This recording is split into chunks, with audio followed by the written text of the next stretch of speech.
Namaste and good morning, everyone. Let's do some prayers before our class. Om Guru Brahma, Guru Vishnu, Guru Devo Maheshwara, Guru Sakshat Parbrahma, Tasmai Shri Guruve Namaha.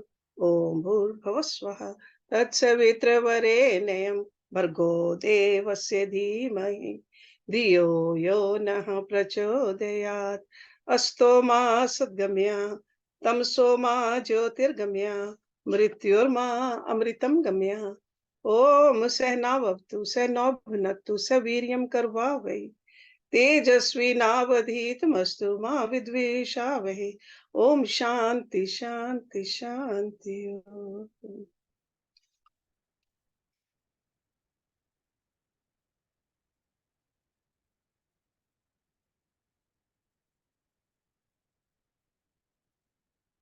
In human life, we all know there are problems. Problems, they march in a ceaseless procession from childhood right through the old age. Problems with health, problems with human relationships, problems with desires and their fulfillments,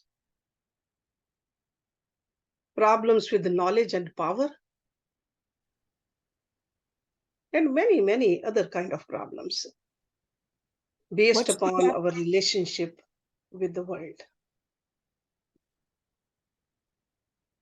At times, a person finds a solution to the problems, only to discover that the past problem has simply assumed a different garb and has arisen again. Some problems are suppressed, some are replaced with others, and some are refracted into the manifold complexities of life. It is difficult to find a profound solution to any problem in human life without having an insight into the nature of the soul and the ultimate destination of its movement through this transient world process. If a person needs to know the art of solving the problems deeply and profoundly, only then his life would be a perennial stream of peace and bliss. When you face a problem, your mind becomes agitated. If your mind is serene and balanced, you will not find the existence of a real problem. Just like imaginary ghosts dwell in darkness, so problems dwell in the confused state of the human mind. So more confused we are, more problems we think there are. If your mind becomes overpowered by rajas and tamas, so that means the qualities of the externalization and inertia, you will be constantly involved in an unceasing train of problems. But when your mind turns towards sattvika, the principle of purity and harmony, you will find a way out of all your problems. With the predominance of sattva, you discover the intuitive insight, before which every problem dwindles into thin air. If you keep your mind deprived of the gentle rays of pure reason and the shower of devotion, you are bound to grow thorny bushes of entangling problems into your lives. Just as hurricane winds create a fictitious eye around which they whirl, so the whirling mind creates a fictitious center called a problem. The more the mind continues to whirl, the greater is the intensity of the problem. Actually, problems do not exist in reality. The mind, overpowered by ignorance, conceives problems and continues to battle against them. As you know, there are no problems when you're in deep sleep. When you awake, you become identified with your mind. It is this identification which is the basis of all problems. So, led by ignorance, you impose values upon the objects of the world. You think of them again and again. Constant thinking of an object from an egoistic point of view creates internal attachment. Attachment becomes the source of manifold desires. Desires intensify ego, and in turn are fed by egoistic vision. When desires multiply, the light of reason becomes veiled by a dust cloud of mental agitation. That's where the anger arises and delusion, which obstruct the penetrating vision of reason. In the absence of the light of reason, human personality is constantly chased by the ghosts of problems. Remember, the self, the soul, is free from all problems. It casts its reflection in the mental process and assumes the role of an individual soul.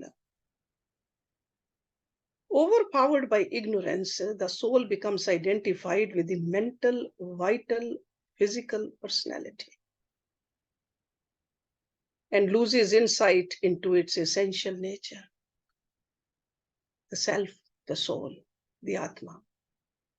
So all problems depend upon the dominance of the unenlightened ego and the inner veil of ignorance.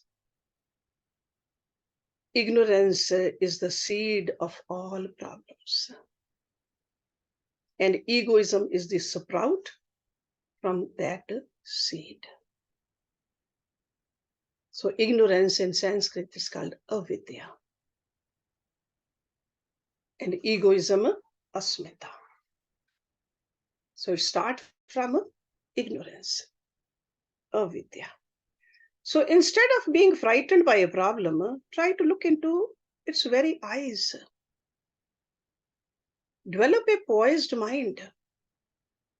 You will first discover an effective solution to the problem and then find the problem did not ever exist actually. When your range of vision is limited, you see certain developments without any awareness of their meaning in the perspective of a wider range of vision. What seems to be negative in a narrow range of a person's vision is found to be positive from a wider perspective. That's why that common saying, blessing in disguise. Because when we look at it narrowly, we think there is a problem. When we widen the perspective, it was a blessing. If you understand the divine purpose behind the apparent adversities in your life, you will not recoil from them with a mind biased with the concept of some problem. You will seek guidance from your pure inner reason, and you'll be able to overcome your problems effectively. Promote spiritual understanding in your life by taking a recourse to good association, satsang, study of scriptures, selfless service of humanity. Grow out of the narrow confines of your mind. Breathe the fresh air of universal life. The worms of problems that grow in the dampness of your heart will not survive when the light of wisdom begins to illumine your internal life. See, just like in the sunlight, we get rid of a lot of dampness, a lot of germs.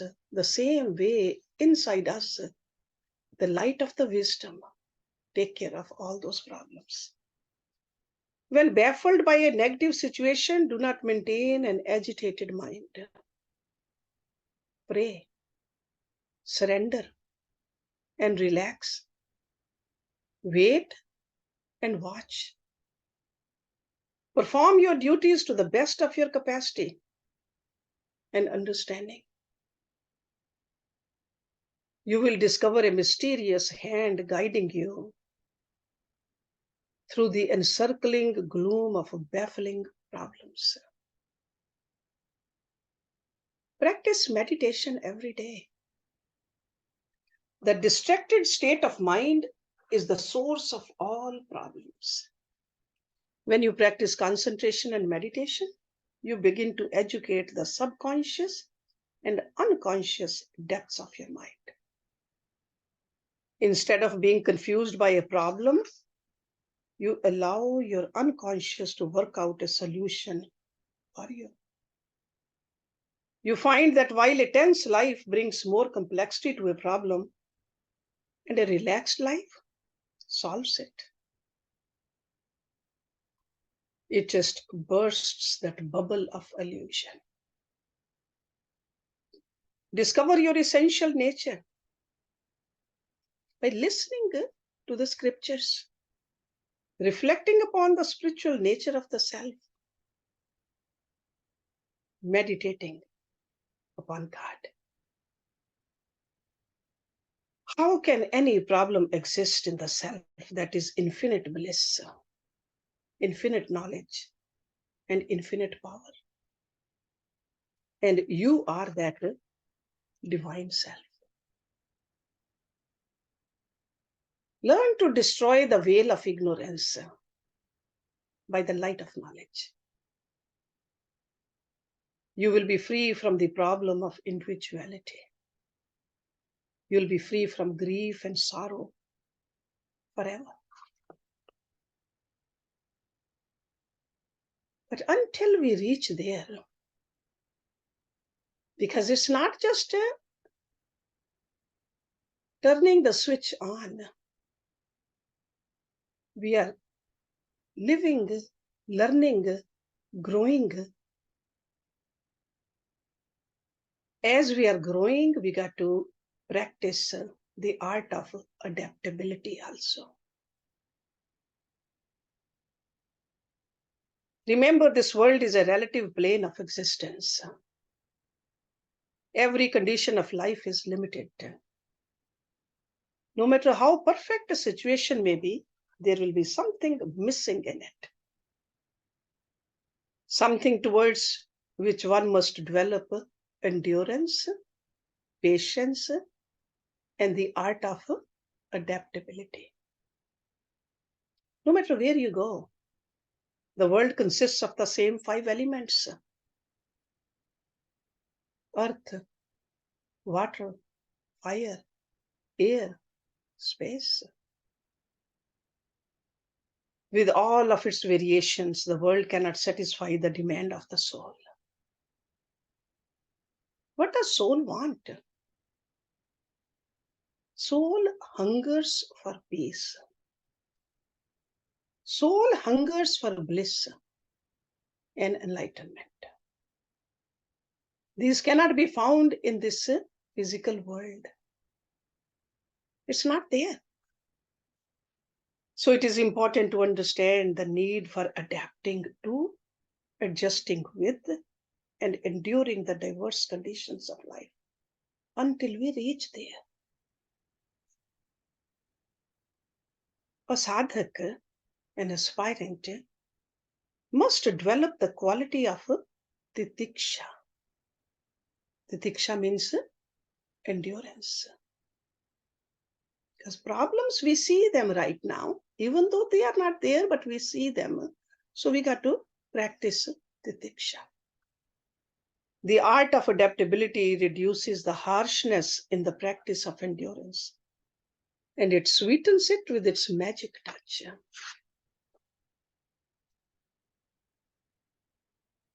We must adapt to the aging process of our body.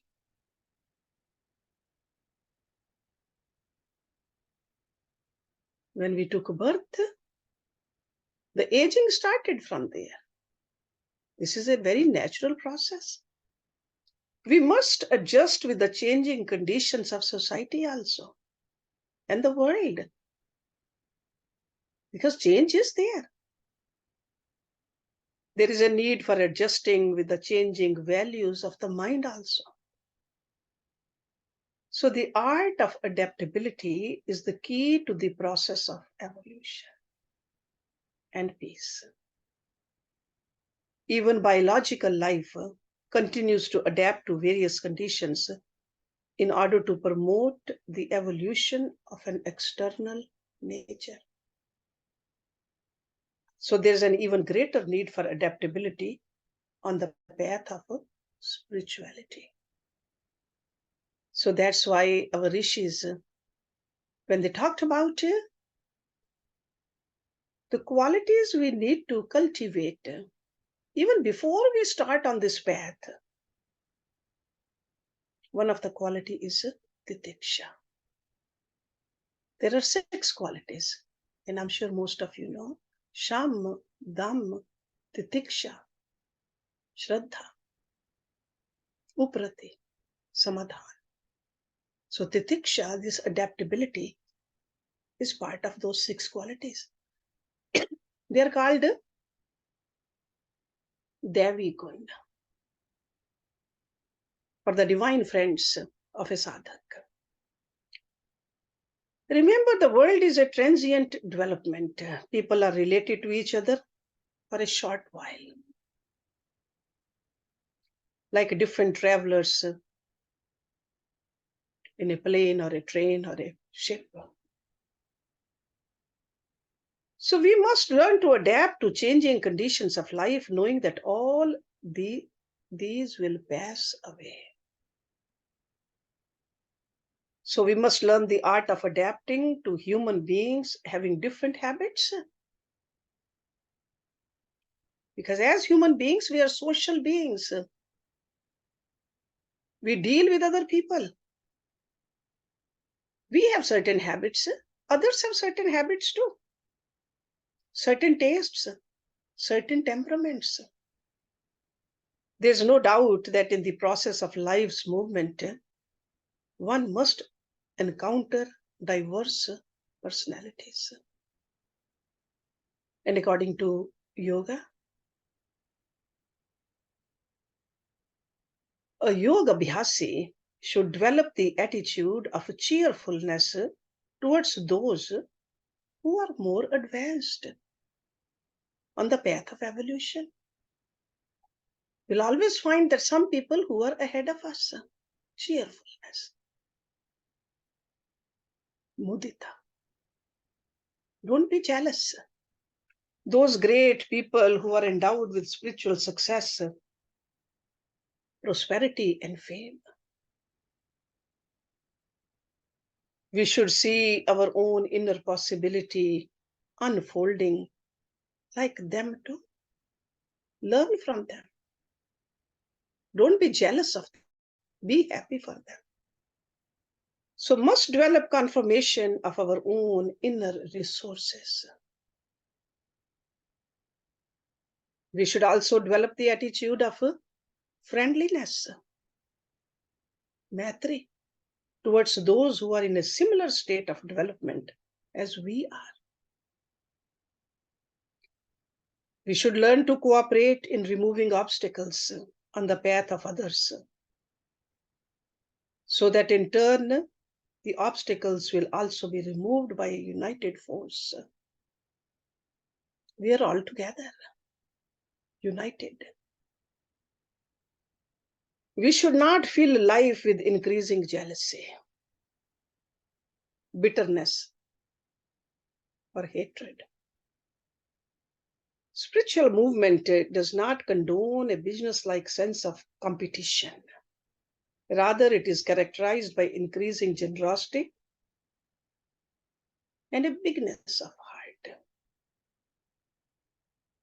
We should develop compassion towards those who are inferior to our present state of development. Compassion. We should not have a cruel attitude towards those who remind us of our ancient days of weakness, humiliation, shamelessness.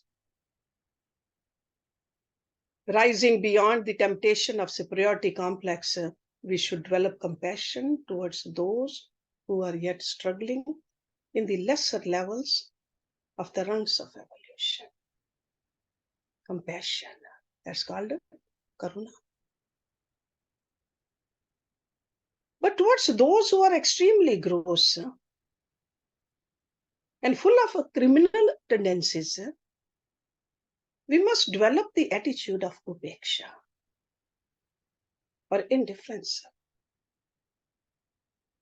It is by reacting to them that a person encourages their negative qualities. But when the mind does not react by adopting a vision like that, like those people are spiritually sick, therefore they do not know what they are bent upon doing, then a person continues to gain strength and wisdom. Adapting to different personalities in day-to-day life in order to bring out the best in others is an art that must be cultivated by yoga abhyasis, the sadhaks. It is by adapting to people and their temperaments that you can communicate your higher ideals and understanding in them. But if you remain unbending in your personality, you will find the ocean of bitterness. That bitterness which keeps on swirling, it keeps on surging around the eroding rock of our personality. And what happens before we know, we'll be drowned in this bitterness. So that's why these rishis, they gave us very clear-cut guidance.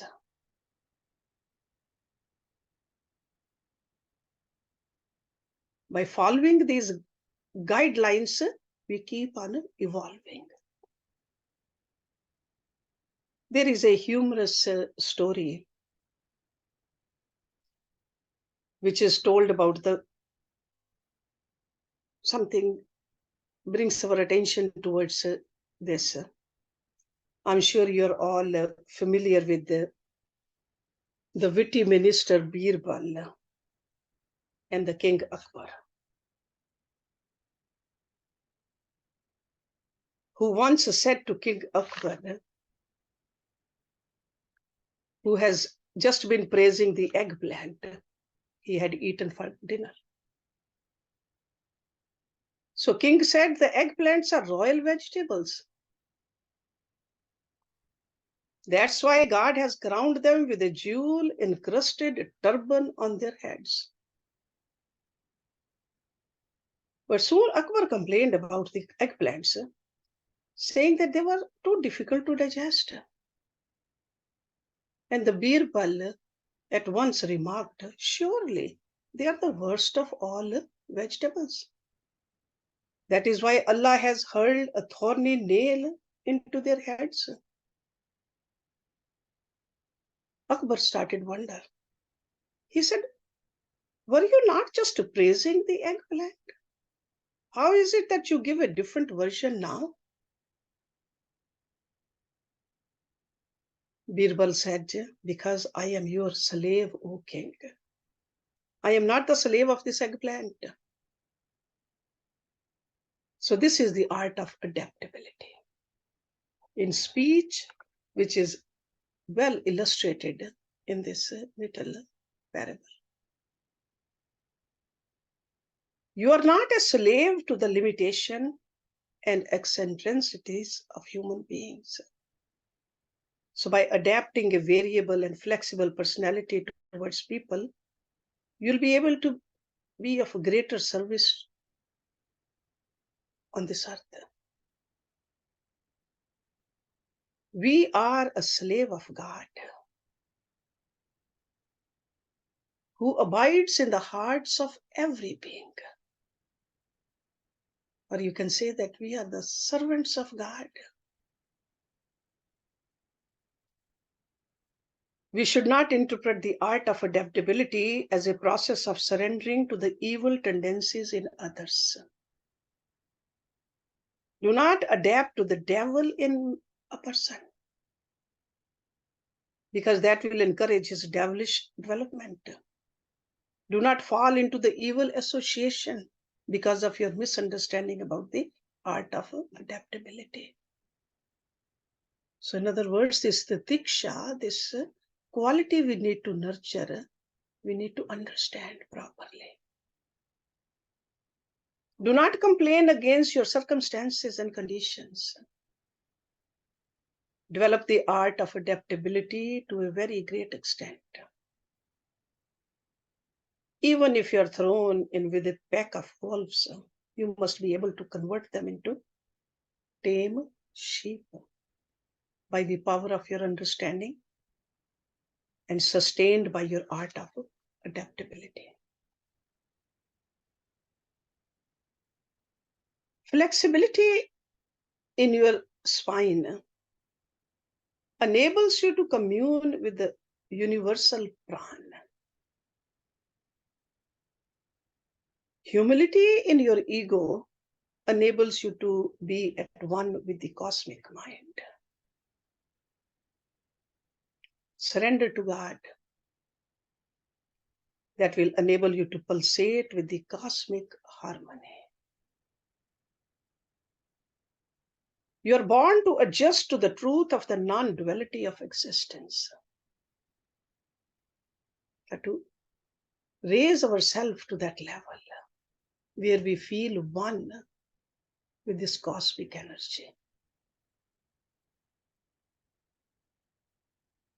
When you practice the qualities of a sthit pragya, that term we learned in Bhagavad Gita, that means perfected sage, you are adapting to the truth of cosmic life.